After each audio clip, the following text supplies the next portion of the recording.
This time in episode 361 of Legends of S.H.I.E.L.D., we discuss Wandavision Season 1, Episode 3, Now in Color, and your feedback.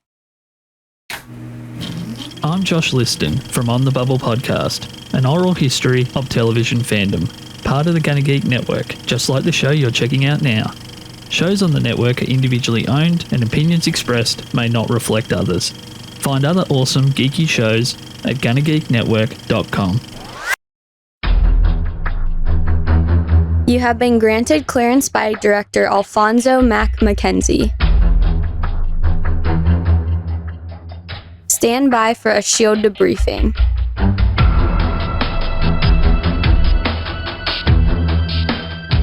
All information to be discussed here is classified and may only be discussed among agents granted clearance by the S.H.I.E.L.D. Director. Now it's time for your scheduled debriefing. I'm Agent Michelle. And I'm producer of the show, SP. Welcome to Legends of S.H.I.E.L.D., a Marvel Comic Universe fan show. The show is recorded on Sunday, January 24th, 2021, live from the Legends of S.H.I.E.L.D. studios and broadcast, we're not quite sure where, via www.geeks.live. Come join our live chat as we record. Michelle, happy National Compliment Day. Oh, why, thank you. Oh, you're so welcome. Yeah, I think you have an interesting jersey on today. Oh, thank you. And you are the most wonderful Legends of S.H.I.E.L.D. / Legends of Sword co-host. Oh, I wouldn't go that far. I would indeed, because you're the only other person here. Well, you're the best editor. Oh, thank you. If I would only have time to edit a little bit more. But you are the best at show notes. Oh, I thank you. That I will accept because I have been doing show notes for quite a while. You have. All right. So yes, National Compliment Day was started in 1998 by Kathy Chamberlain of New Hampshire and Debbie Hoffman, also of New Hampshire. They created it in 1998. So it's been going strong for 23 years. Oh, 1998 was 23 years ago? I had to do quick math in my head. Yes, it's apparently 23 years ago. Yes. Wow. I know. And it's been such a great 23 years. Anyway, we're going to move on with the rest of the show, but just make sure after you listen to this that you compliment somebody. Legends of S.H.I.E.L.D. is a fan-based podcast on the Marvel, cinematic, and comic book universes. Because of storks in the living room. If you'd like to talk to us about maybe fictitious, maybe not fictitious storks just stalking you in your living room, you can catch us on our website at legendsofshield.com. We have a voicemail, 844-THE-BUS-1. That's 844-843-2871. If you have to ask your doctor how babies are created, then you probably should leave us a message on our Facebook page at Legends of S.H.I.E.L.D. We're on Twitter at Legends of S.H.I.E.L.D. You can leave us a comment on YouTube as to how wrong I always am, including about babies, at youtube.com/GonnaGeek. You can tell your Amazon device to enable Legends of Skill. You can join our Discord server at GonnaGeek.com/Discord and talk to us all about how storks stalk you. And you try to say that 5 times fast. 5 times fast. Anyway, Legends of S.H.I.E.L.D. is a proud member of the GonnaGeek.com network. Astute listeners of Legends of S.H.I.E.L.D. will notice that Lauren is not with us. She had to take a sick day today, but she should be back with us next week, pending any big household changes that are going on for her. But in the meantime, we got the 3rd episode of Wandavision that we both watched just a couple of days ago, and we're ready to talk about it. So here we go.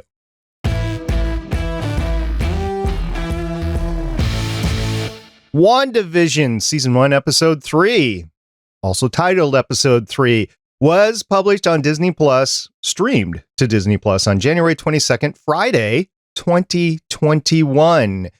It was directed by Matt Shakman, who has 51 directing credits starting in 2002, including 1 episode of Judging Amy, 1 episode of 6 Feet Under, 2 episodes of Everyone Hates Chris, 3 episodes of Ugly Betty, 5 episodes of House, 5 episodes of Psych, 4 episodes of Revenge, 6 episodes of The Good Wife, 2 episodes of Game of Thrones, and it looks like all 9 episodes of WandaVision, which we discussed extensively last week. Michelle, why don't you run down the writer for the episode? The writer for this episode actually got a title called Now in Color, and it aired the 22nd. It was written by Megan McDonnell, who has 1 writing credit starting in 2021, and it's this episode of WandaVision. I did not realize that it has a title of Now in Color. You think that is because early episodes of TV weren't titled until like the 70s, or was that just a fact of Disney not getting them out? Yeah, it was Disney not getting them out because now WandaVision episodes 1 and 2 have a title. Episode 1 is now called Filmed Before a Live Studio Audience, and episode 2 is called Don't Touch That Dial. And I don't know what episode 4 is called right now. So for some reason, the titles aren't coming out, at least for IMDb.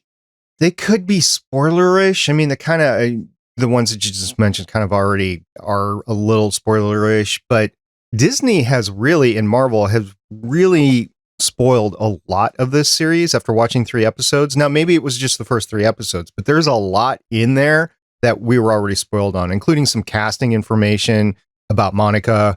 And it just seems like there is mystery, but there is a lot less mystery because of all the spoilers that we got from Disney itself. Yeah, it's one of those things where, yay, news. And then, oh, well, now we figured out the plot. Yeah, we figured out the plot to a certain extent. I think there's still a couple of twists and turns ahead of us, but it doesn't seem to be the Marvel sniper, we're going to get you if you actually spoiler stuff. Matter of fact, they're leaking it themselves. So I don't know. I think I figured out a lot of what's going on behind the scenes. I don't know about you, but I kind of feel a little let down in that aspect, but also I started researching and maybe that was my fault. Like if I would have just stuck to, oh, maybe I'll watch the trailers and maybe we'll talk about the news as it comes available here every week on Legends of S.H.I.E.L.D. Maybe, but I went down some internet holes looking into stuff. And I feel like most of this season is spoiled for me, but we'll see. There's 6 episodes left. I could be completely wrong like I often am. So, Michelle, you were watching the starting credits, the introductory credits, as I was, and I think there was an intense 70s vibe going on. Oh, definitely. This is a little bit of, part of it almost reminded me of, for some reason, like the Mary Tyler Moore show with like the way Wanda was presented. But a lot of this is like the Brady Bunch. Or like this, like the Monkeys had a TV show where he had like the singing introduction. It was just, this is so 70s. The credits as they repeated themselves was from Mary Tyler Moore. The blocks of people on the screen, even though they were hexes, they weren't like blocks. That was straight out of Brady Bunch. You could go maybe even the Partridge Family. Yeah, that had that feel to it. So we were definitely in the 70s. For TV. It was in color. Things were a little bit more filled out in the neighborhood. And Wanda if she is creating this neighborhood, and I think she is definitely filling in the blanks as things go along. And matter of fact, I don't mean to be crass, but she's filling out something else as well. Well, what's interesting is in the credits, the town is filled out. But when you're outside of the house, you have a lot of painted backdrops. When you go inside the house, it's very much of like the Brady because it has like the stairs to nowhere. Even though they're at the same address, it's a completely different interior. And when we go back, all of a sudden, she is definitely pregnant. We start with the doctor and Vision is like, how could this be after 12 hours? And the doctor's like, what? And Vision's just like, no, wait. I have some things to say about Vision's calculations, but before we get there, since you mentioned the stairs, I saw that iconic rock wall that was in the Brady Bunch house, the faux rock, or heck, it could have been real rock for all I know, that was on there. It was definitely styled after the Brady Bunch with the stairs, with the openness of the stairs, no, I think they're called risers, no risers in there, and just kind of floating stairs. It was definitely 70s architecture. Yes, but she is pregnant. Wanda is pregnant. She is very pregnant.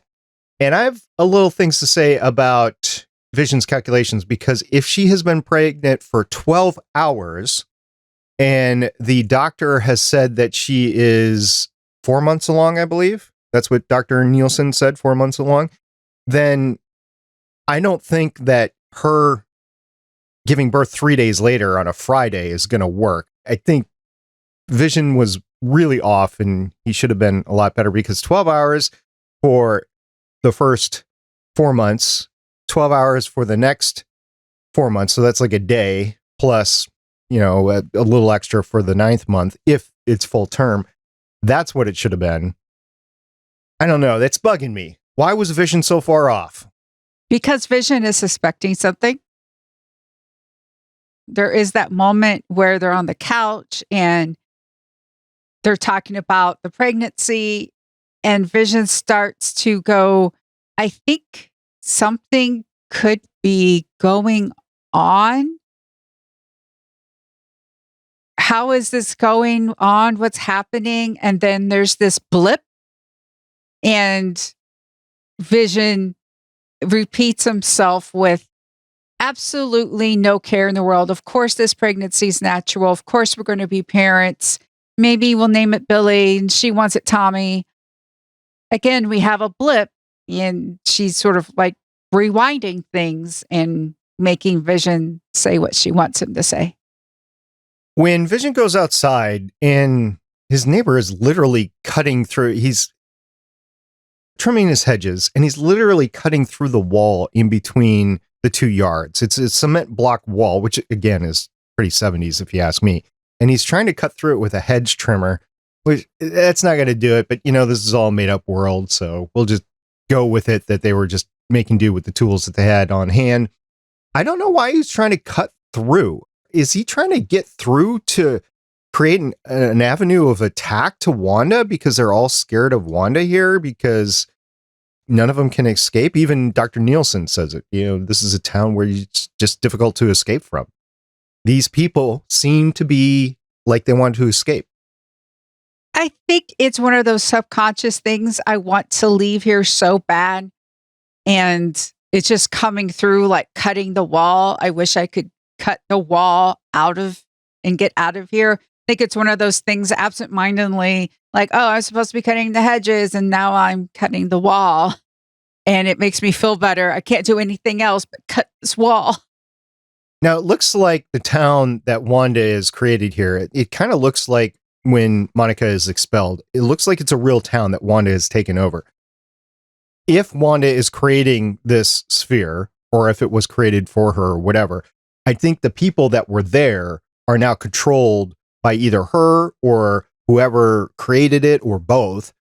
And they're real people. They're not made up people. And these real people want to try to escape, go to Bermuda, do something. And they just can't, get through that wall. And then we see Monica being expelled by Wanda.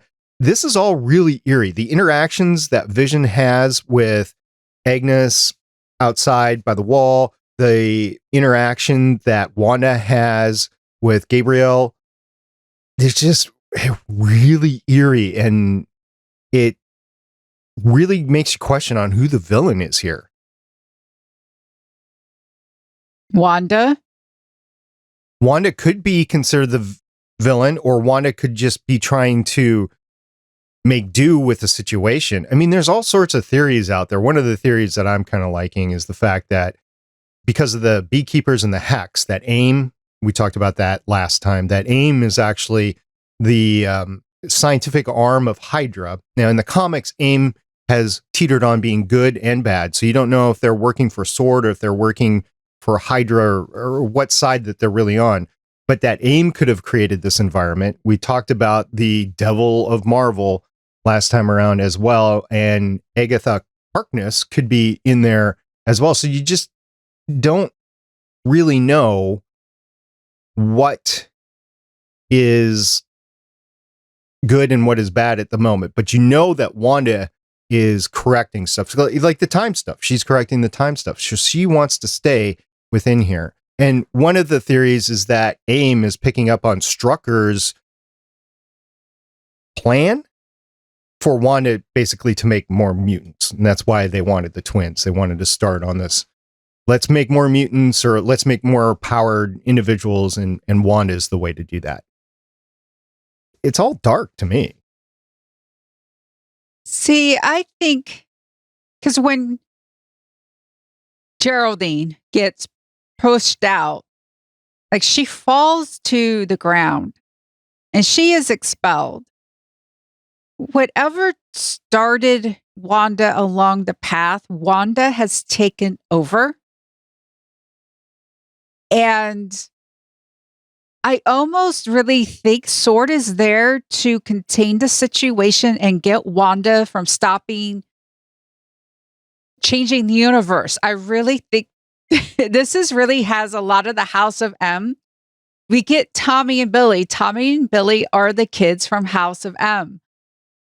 Again, House of M is when Wanda creates a completely new reality. And if AIM or Hydra started it, I know we get in the previous episodes, the whole Wanda, who's doing this to you.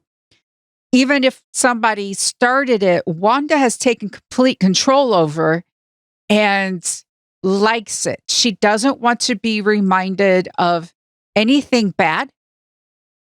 When Geraldine, who is wearing a pendant with S.W.O.R.D. on it, reminds Wanda that her brother died, got killed by Ultron. And she's just like, what did you say? What did you say? And that's how she ended up getting pushed out. Don't say anything wrong to Wanda. And I think that's one of the things that Agnes was trying to tell Herb. Herb wanted to say, Geraldine has no home here. She's new. Even Geraldine was like in episode 2, I don't know how I got here. Yeah. Wanda is definitely in control. I said Gabriel. I was wrong. It's Geraldine. You're absolutely right there. And okay, so Wanda is in control, but I don't know if she's in complete control. Like, I don't know if she's the one that set up this bubble around the town or not. There definitely is a bubble, and the bubble, as Geraldine is kicked out, the S.H.I.E.L.D. itself is colored in the way that a TV, the red, blue, green. So the S.H.I.E.L.D. is a TV kind of colored shield as you're going in between. And it's like the people inside are asleep, because when she gets kicked out, she wakes up. So are the people inside the town asleep, or are they awake and being mind controlled? I don't know. I think we're going to see some of this as we progress, now that the babies are around. Oh, and by the way, Wanda's powers as she's going through all her pregnancy stuff is really hilarious, right? Because as she's trying to talk to Geraldine, you got the sitcom sort of thing coming in. And as you alluded to, as we were entering into this episode, you alluded to the stork. Now, the stork is stalking her like the stork is delivering the babies. That's the analogy here. And Wanda is trying everything she could do to keep the stork away, because she's trying to hide that she's pregnant to Geraldine, who just barges into the house, by the way. And finally, the stork catches up with her and she has the baby. But that was kind of funny as that was happening, as well as like her contractions were happening, and all the house would go haywire and the whole town lost power, stuff like that. Wanda is definitely interacting with the whole thing, but there's some funny things that come out of this, including when her water breaks and it starts to rain inside. What? That was funny. And Geraldine kind of barging in. That's such a sitcom trope, the neighbor coming over, let's chat. I love the changing coats, go from the blue coat to the raincoat to this nice fur coat. It's that trope of hiding the baby bump. She has the bowl of fruit right in front of, like the way that baby bumps are hid, carrying laundry, the big bag, all these different ways that pregnant actors have to go through in order because the, writers and producers are like, this character isn't pregnant, so we have to hide it. It was very much like that. There have been whole seasons where actors have gone behind countertops, and only shown from the mid chest up and that sort of thing, have a bag in front of you and stuff like that. Yeah. I didn't even know when I was younger. I didn't really know. I didn't care. And obviously now it's like, duh, this is what it is. I don't know about you, but this episode appeared a lot faster than the previous two episodes. I mean, I know we got kind of the ominous da-da-da moments at the end, but for the most part, it seemed like it was going by really fast. And when I got to the end, I was like, that's it? Well, it was only like 20 minutes long. Okay. So it wasn't just me. And it was, what's it called? The episode in a bottle where you're dealing with just a few sets sort of thing. Even though the sets have changed, it was just the house set. It was the backyard and it was the front yard. That was it. They didn't go anywhere or anything else. Now, in the intro credits, they showed them at Wentworth's. They showed them at the gazebo. So they showed other things in the credits, but in the episode itself, it was all filmed in the one location. Very Brady Bunch. Because they really never went anywhere in the Brady Bunch, rarely went anywhere. And I was going to say, never. That backyard, right out of the Brady Bunch, that AstroTurf, everything. And you had to mow the AstroTurf, right. Mm-hmm. Just to be a completionist, they did go a couple of places that are of note. The big episodes that they went to Hawaii and the Grand Canyon. So they did go some places a couple of times, but that was it. Mostly it was just their house, their yard. All right. At the end, you have the two babies. The doctor comes over, makes sure everything is okay.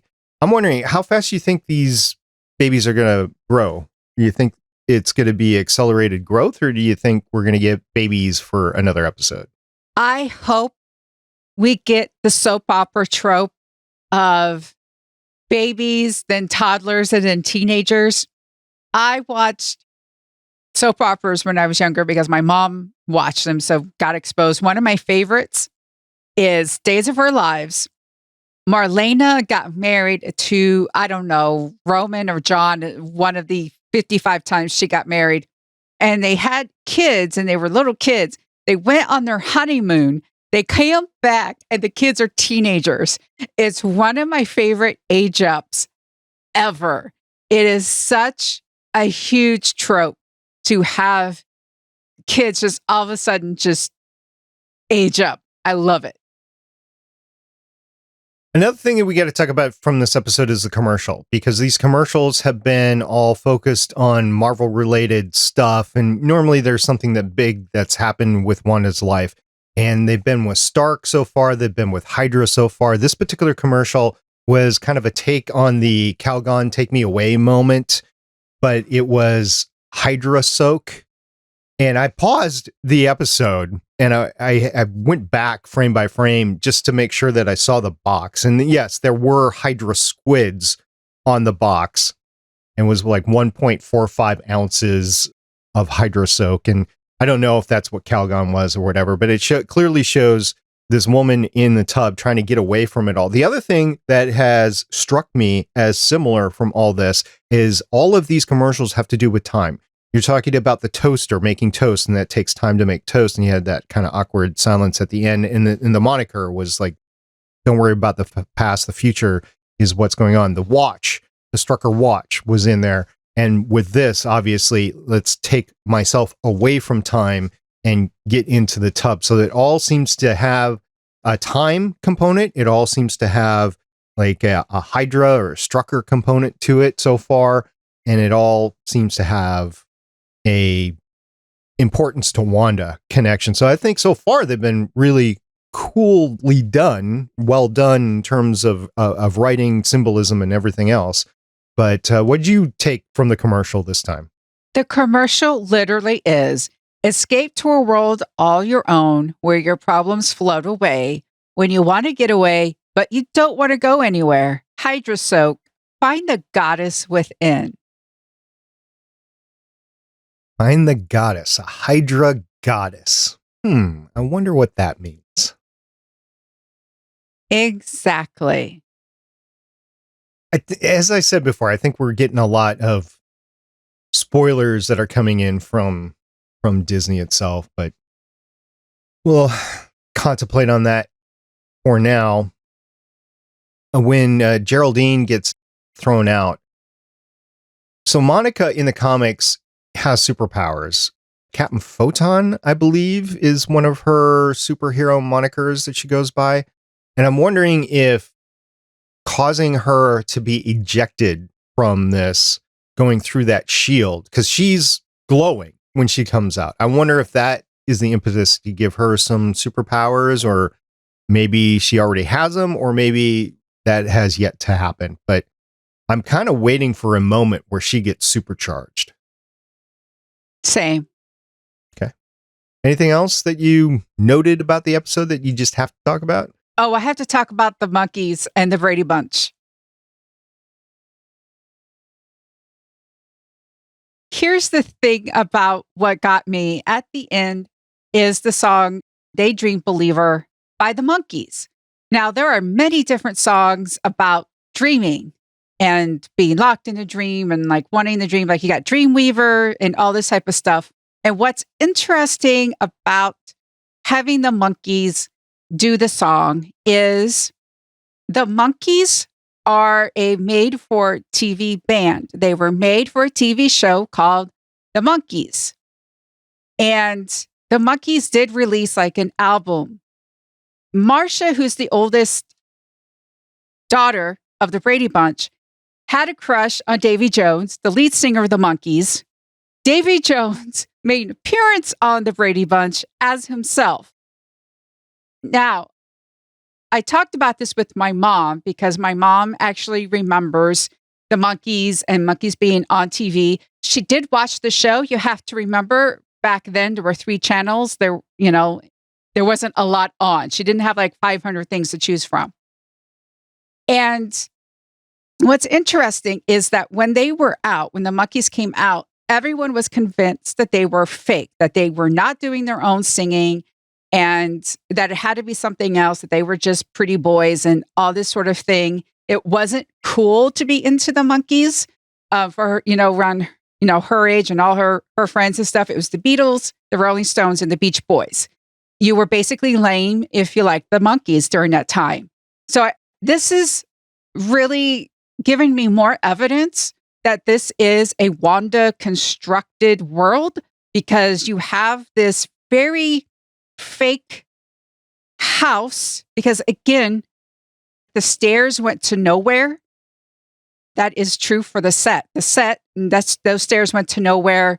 The backyard, again, completely astroturf, everything. There's stories of the cast members talking about how their knees got hurt and stuff from having to go along that quote unquote grass. And here you have a song about Daydream Believer and, wake up, sleepy Jean. Oh, what can it mean? And done by the band who was considered fake and was in this TV show. It's just construct within a construct within a construct. Yeah, the whole Monkees thing was really funny to hear at the end, because it was a TV show on its own. I thought it was just, initially when I heard it, I thought it was just an homage to another 70s sitcom, but there are layers here. It's talking about dreaming and being a dream, and there's a lot of symbolism there. All right. So we've gone from the 50s, 60s, and 70s. If we follow this formula, next week we'll get the 80s. So what sort of credits do you think the episode's going to be based on? Mind you, it's a young family, 2 kids, 2 parents. You know, it could be family ties. It better be family ties. It better be family ties. I was thinking that, but I was wondering how they could do that with 2 boys, because Family Ties had Alex Keaton, who was, you know, the Republican. He was the Ronald Reagan. Trickle down economics.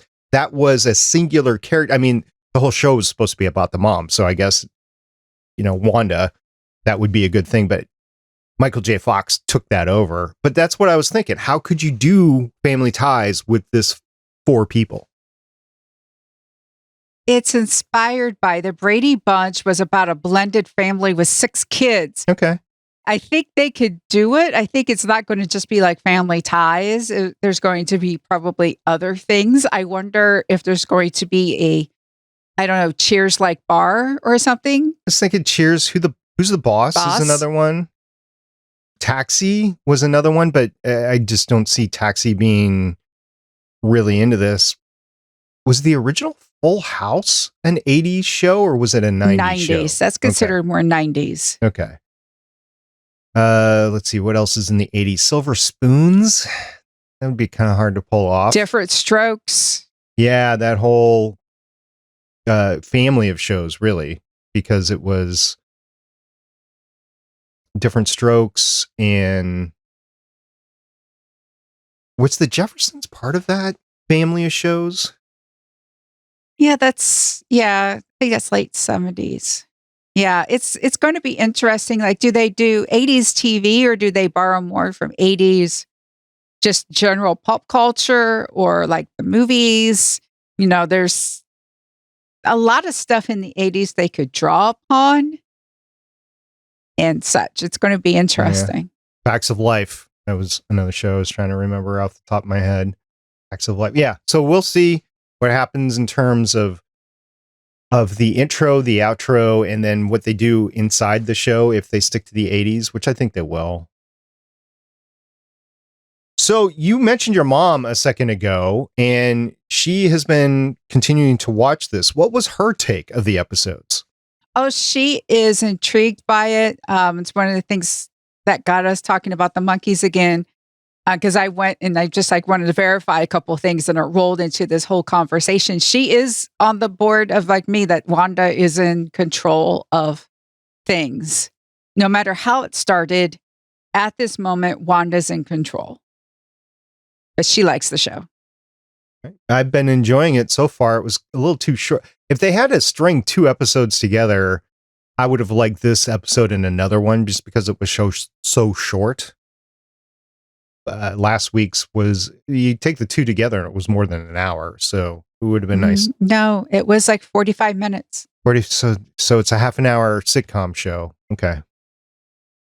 Well, I'm excited to see next week. It's going to be a few days before Friday here, so just can't wait. And we don't have a title yet, but it's going to be episode 4 of season 1, Wandavision, next week. If you want to provide us with feedback, we make sure we talk about it on the show, just like we are right now.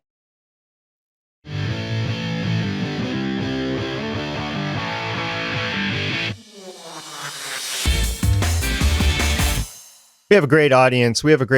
Michelle, because they give us feedback on new episodes. And we had both an email and an audio feedback. I'm going to opt for the audio feedback first, unless you have some sort of contrary opinion. Nope. And she's shaking her head no. So we're going to go ahead and play some great feedback from our long contributor and listener of the show and friend, Black Adam. Hey agents, this is Consultant Black Adam here with a theory I just came up with after watching episode 3 of WandaVision. I am starting to think that Westview might have originally been set up by S.H.I.E.L.D. as a prison for supervillains. This has happened before in the comics with S.H.I.E.L.D. setting up a small town called Pleasant Hill using fragments of a cosmic cube to basically mind wipe supervillains into thinking they were part of a just typical small town. Then I'm guessing, assuming that that first theory is correct, that they lost contact and asked Wanda to go in to investigate, thinking that her powers might make her immune to the reality warping. Unfortunately, they didn't, and she started seeing vision and has since decided to stay. And that's why she, had the no reaction when she saw the sword logo on the Beekeeper in episode 2 and reacted to Geraldine/Monica's necklace at the end of episode 3 and, kicked her out of the bubble. I know, kind of crazy theory, but probably not the craziest theory that's come up as a result of this series. Can't wait to hear what you guys think. Talk to you later. Bye. Michelle, did you read that Pleasant Hill series of comics that Black Adam was talking about? No, but this reminds me of Scarlet Witch flipping heroes and villains. She actually was a part of flipping, again, another reality thing that she can do. A lot of people, this is really a great way of introducing just how powerful Scarlet Witch is with her ability to warp reality and create her own universe. That is something that's interesting, to where maybe Agnes and Herb are actually supposed to be guards of these, if let's go with the train of Black Adam, and if it is some sort of prison for supervillains, the supervillains aren't being included. She's included people who maybe are the guards or the people running the program, and for some reason the supervillains, maybe they're all asleep and she's just taken over in this weird way. It reminded me a lot of the Pleasant Hill version of the comics. I didn't talk about it last episode, but the one thing about the Pleasant Hill comic run was that there was this cube from outer space, this little sprite, so to speak, that came in, and they were able to harness that energy to create this alternate energy. Now, with S.H.I.E.L.D. involved and with the possibility of AIM involved, I wouldn't throw it out of the realm of the plausibility that there is some external outer space force that's been used to create this rather than Wanda. But as you just said, Wanda has full control of all of the powers of the stones that were in the Infinity Gauntlet, and she definitely could be manipulating things as things go forward. Black Adam, you bring up some great points. Thank you very much for the voicemail. We look forward to your thoughts as we roll into the future. There was also another email from 084, and 084 said, I don't know how many thoughts I even have after watching episode 3. Wanda continuously trying to plug little leaks in her dream life was both incredibly fun and frustrating in the best way. We finally get Billy and Tommy, although it remains to be seen if these are the kids that eventually join the Young Avengers, or if they have to be reincarnated like in the source material. When, quote, Geraldine, unquote, makes the biggest leak yet, we finally get a good look at the outside world and some amazingly modern special effects. And I'm excited to explore more of that character and get a glimpse at S.W.O.R.D. Very, very excited to see how this keeps unraveling. Oh, and if you're complaining about the pacing of this show, you're watching it wrong. Don't know what else to tell you. I leave social media alone before I watch a new episode, but I almost want to leave it alone after too, because at this point, I think people are nitpicking for the sake of nitpicking, and it kind of sucks. Until next time, 084. First of all, he brings up a great point of the view of the outside world. It was in 16.9 versus the 4:3 that was inside. So you see that change as you go away, and you get a more modern look at things, including modern cars, a helicopter, and the modern buildings and that sort of thing. The other thing about the nitpicking, and nitpicking kind of sucks, that's part of fandom these days. You're in the Marvel universe, you're going to get people that nitpick. Star Wars is the same way. I don't know of any IP out there that people aren't going to nitpick anymore. Michelle, I don't know. What do you think? Yeah, it's an unfortunate part of our times. But it's also a great part of our times because the stories are more in depth than they were in the 70s when these sitcoms were on, right? Oh, definitely. I mean, the Brady Bunch was basically the kids come home from school. Jan complains about how much attention Marcia gets. The boys throwing footballs inside the house and breaking a vase. Alice, the housekeeper, perhaps sleeping in a closet, never really too sure where she slept. Yeah, there wasn't really a lot of depth to those shows. And yeah, we get a lot more complexity now. A lot of more character development. I think inherently you got some character development over the Brady Bunch because it ran for so many seasons, but that wasn't really typical of a show in the 70s. You didn't get great character development, as you were just saying, with the soap operas sort of mentality where you get the rapid aging, poor character development for the kid characters there too. I think 084's feedback has been great both last week and this week, so I hope he continues to give us feedback again. And thank you both, and we look forward to getting all of your feedback in the future. So, Michelle, I was just thinking, maybe we should make sure that we're in a good reality and dive into our TVs. Make sure that we're in a good reality on our way out of here? Sure. Okay.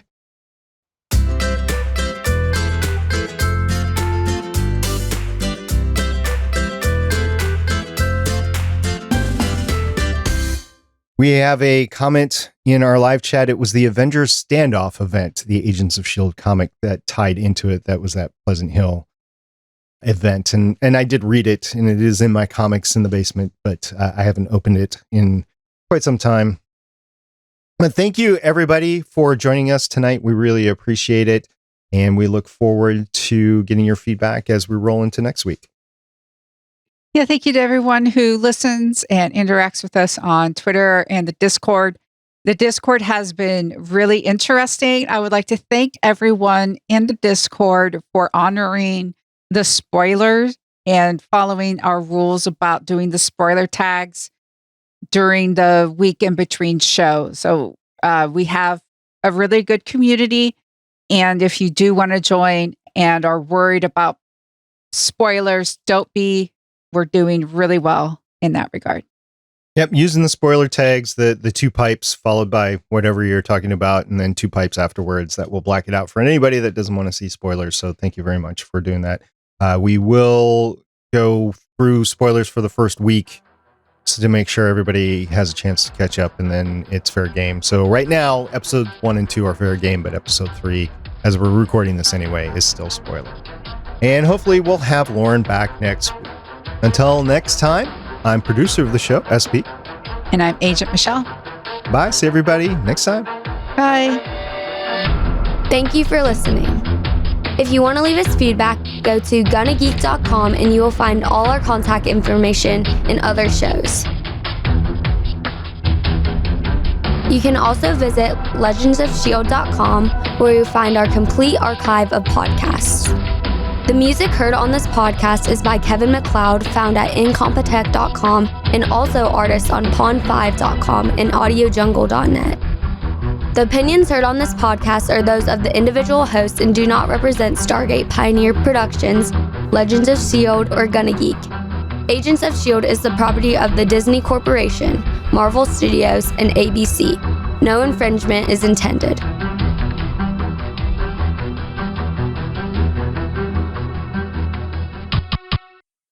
Legends of S.H.I.E.L.D. is copyright 2013 through 2021.